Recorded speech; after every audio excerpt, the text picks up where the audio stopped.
Hey, what is up, woodchoppers? Andrew Rooney here. Woke up to the horrible news today that Aaron Spears, the legendary Aaron Spears, has passed away, aged 47, far too young. Now, if you're not familiar with Aaron Spears, he actually MCs the Zildjian Live videos, which I've done a few of on this channel. But just to put a little bit of his playing into perspective, because he's such a monster player. I found this online. I was trying to find a comprehensive list of the artists that he's played with for Lil Wayne, Carrie Underwood, Usher, Jordan Sparks, Shaka Khan, Adam Lambert, Mary Mary, the Backstreet Boys, Miley Cyrus, Lady Gaga, Britney Spears, and most recently Ariana Grande. Clearly a monster drummer to be doing gigs on that scale, of course. Unfortunately, when one of the legends of the scene passes away, that often is a time where people actually start learning about the player if they weren't familiar with them before. I know that was certainly the case for me with Joey Jordison from Slipknot, and although I knew of him, I knew of Slipknot, it unfortunately took that for me to actually go, right, I got to stop and actually listen now. It's really front of mind. This clip I'm about to share with you guys, if you're not familiar with this clip, it's from 2006 at the Modern Drummer Festival. If you're not familiar with it, it's going to blow your mind. And if you are familiar with it, it'll be one of your favorite drumming clips, I could almost guarantee. I touch base with this video at least once a year. Revisit it. Remember, this is 2006 and things have changed since then. Accessibility to resources, understanding chops and what people are playing.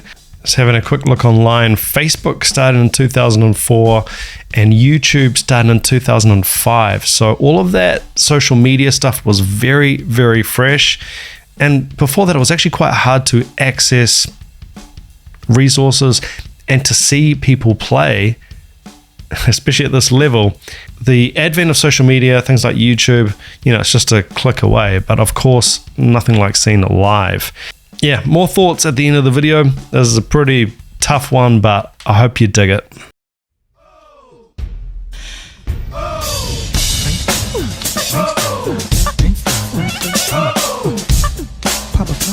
If you a player, pop a collar to this. Gangsta. Pop a bottle to this. If you pimpin', pop a bottle to this.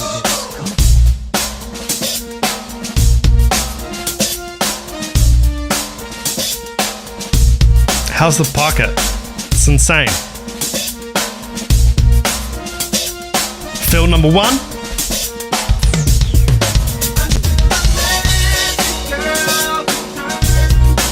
So far, we've got the most insane, gorgeous pocket, and that relatively slow, slow's not the right word, low rate of notes fill, and we're just setting up. We're simmering away because things are about to get crazy. We're about to go into outer space.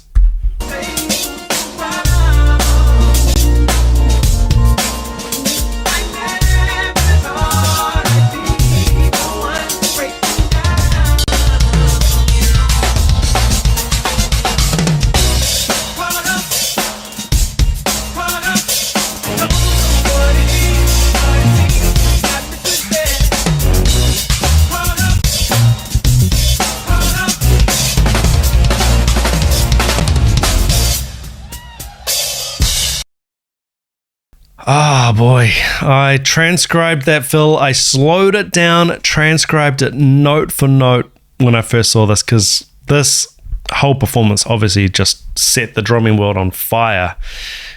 I've lost that transcription. I did learn it and I got it somewhat up to speed, but even getting it up to speed and working on that one fill, I could not get it to sound like Aaron Spears. I mean, come on. There's a lot to say about execution, notes on paper versus feel and control. He's all well within his facility here. It's insane. My favorite thing about this, big fill is the space he leaves at the end of it, and you literally hear the crowd gasp. Check it out.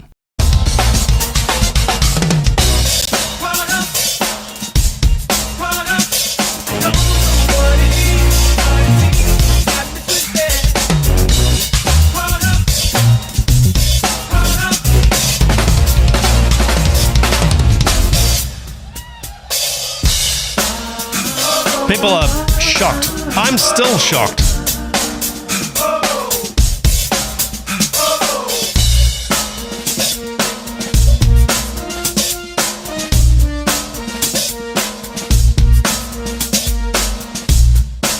That big grin.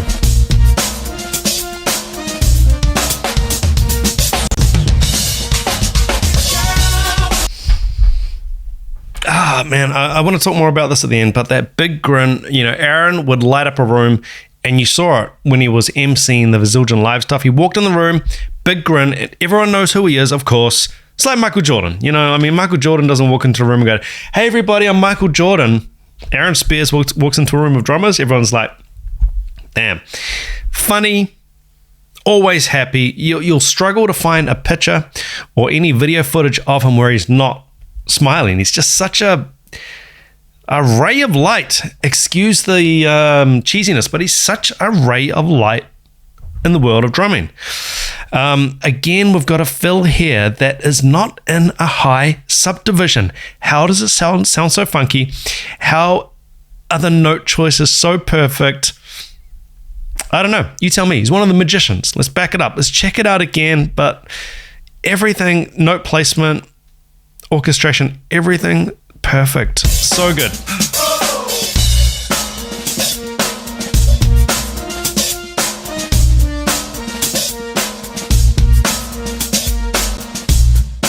Slower fill, then we get some more madness.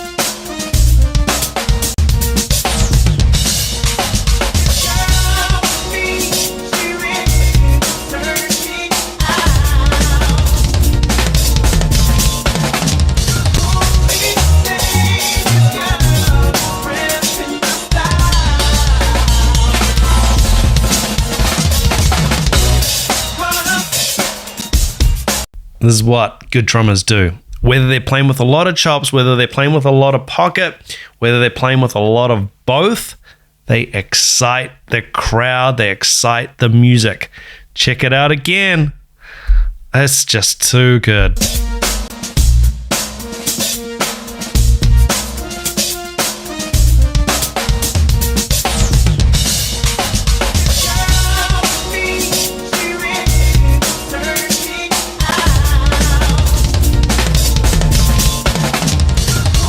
What?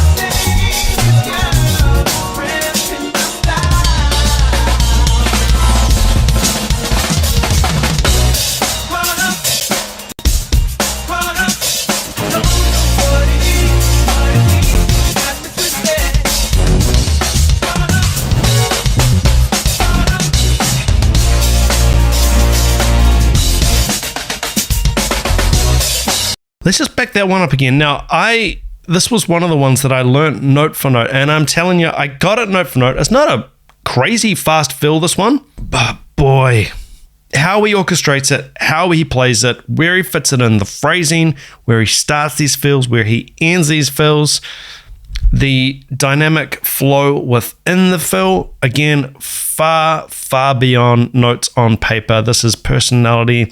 This is energy. This is vibrancy. There is such a vibrancy. I'm going to use that word in his playing. It is just so alive. It's unbelievable.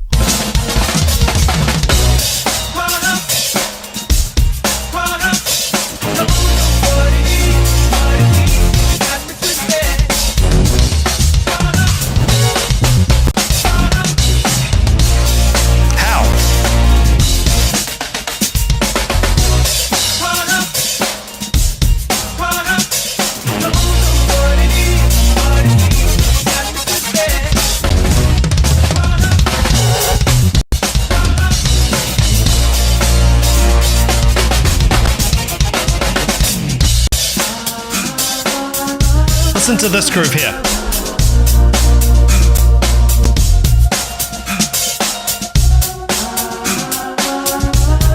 It doesn't get any better than that.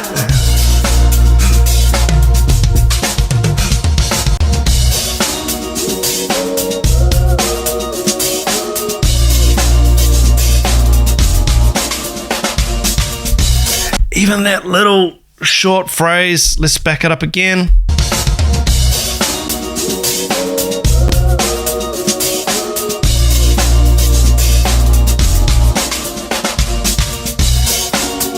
little syncopation, it's so good. A little displacement.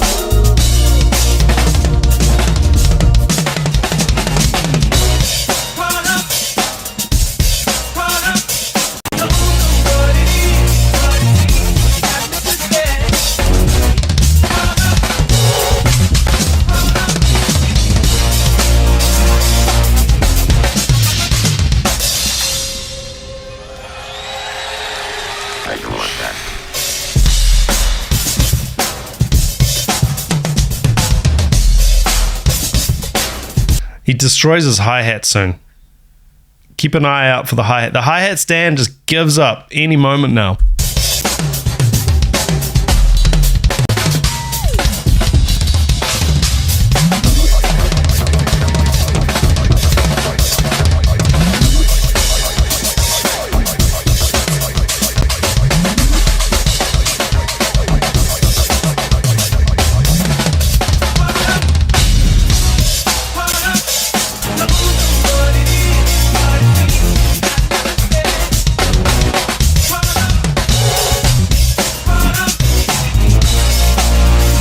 There it goes. I don't need my hi-hats.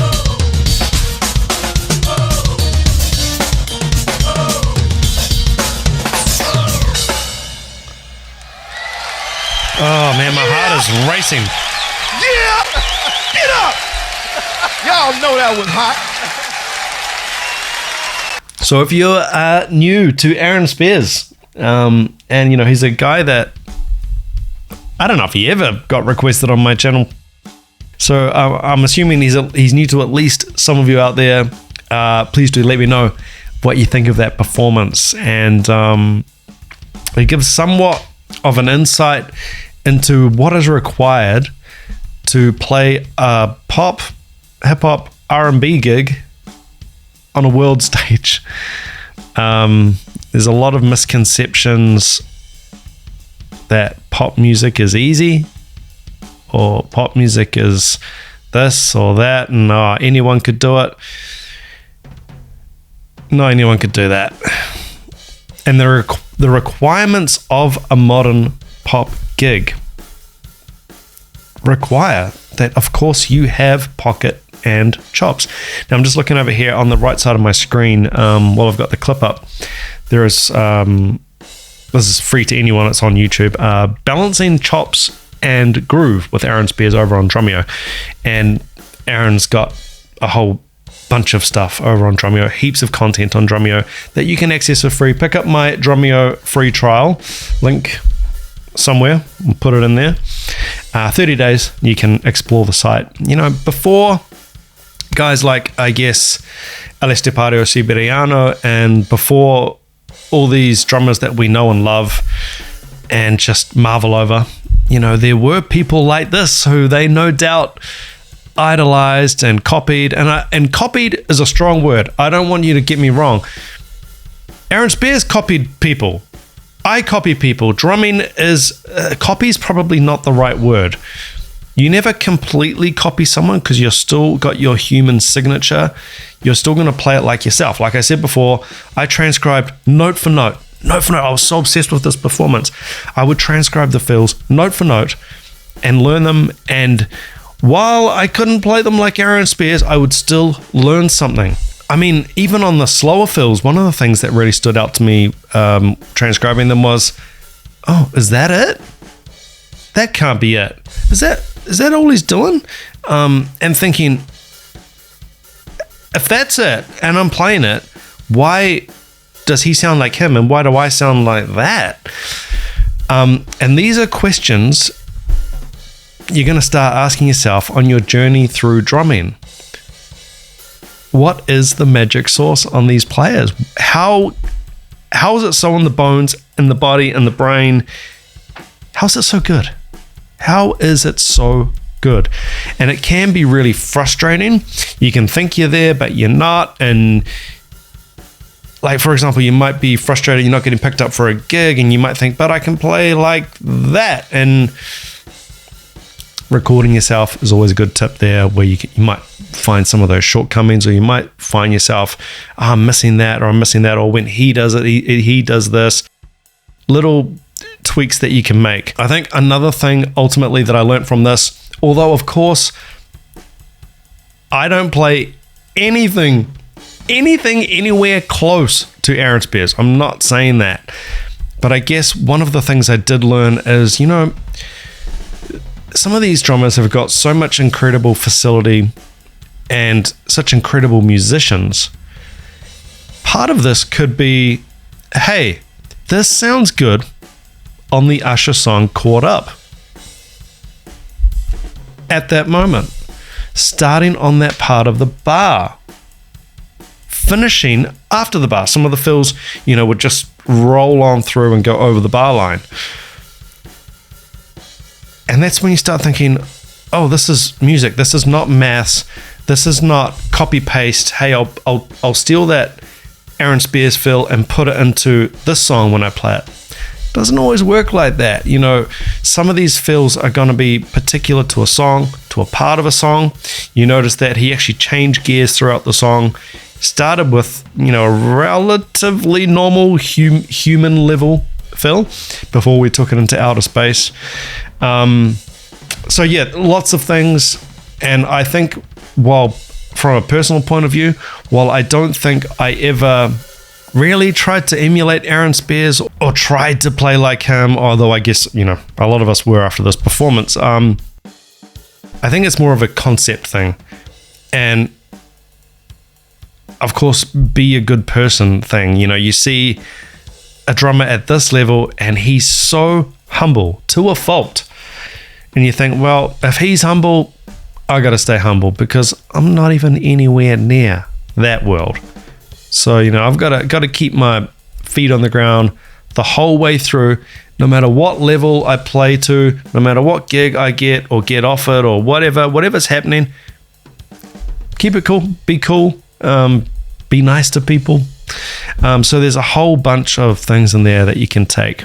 Another thing I think is important to mention, and this performance being from 2006, and the start of social media, and this clip just getting shared and shared and shared because it's just so obviously incredible, is I think it was an introduction for a lot of people, myself included, I think, to gospel chops, what we call now narrowly as gospel chops. Now, that might be a little bit of a throwaway term now, and it kind of minimizes Aaron as a player, but a lot of people compartmentalized this type of playing into what we call gospel chops, often typified by linear drum fills and odd groupings that resolve really cleverly, drum fills in unexpectedly high subdivisions, drum fills over what were recorded as fairly simple and stripped back songs like the Usher studio cut for Caught Up. Absolutely nothing like this performance, right? So very, sometimes bare bones drum parts, and then, you know, this ability and the ears and the musicality to hear a crazy, inspiring drum part over the top. And I think it was the first time I had heard that. You know, again, looking at this, I guess I'm probably a bit selfishly at the moment, but it also, I think, showed me a drum cover. It gave me the idea for a drum cover. Oh, so you can record yourself playing over a song. I don't know how common drum covers were. God, that's an interesting one. At me in the comments. Maybe I'm just not thinking right. Actually putting out drum covers. I mean, this was right at the birth of YouTube. I don't know who the first people were to put out a lot of drum covers. Cooper Drummer? Not sure. And then around the same time, maybe a little bit after, you know, we started to see like Luke Holland doing similar crazy chopsy covers of songs that didn't have a lot of chops in them. So he's putting himself and his incredible chops into it. Quibus was another one. And it was just this incredible introduction and a very quick education on what gospel chops was all about. I think really, really important to think about as well. It really illuminated and clearly showed people the level of ability you need to be able to play a world-class pop gig. Because live, you might have to really light it up. And when you've got this kind of facility, that's why people are going to hire Aaron Spears for these big gigs, big, high-paying, high-profile gigs. I mean, Ariana Grande, Britney Spears, Usher, really big stuff, where you need to bring the heat and put on this insane show. And often there will be a drum solo spot because you've got this incredible horsepower on the drum kit. You might be covering a costume change, or it could be any number of things. So I think that reality of any world-class gig, that penny drop of, oh wow, okay, so this huge pop gig, it's not playing songs like they are on the recorded version. It's that level pocket, but with a whole bunch of other stuff. And Aaron Spears, 47 years old, gone too young, far too young, but he's left quite the legacy, and a lot of love and smiles everywhere he went. So Aaron Spears, rest in peace.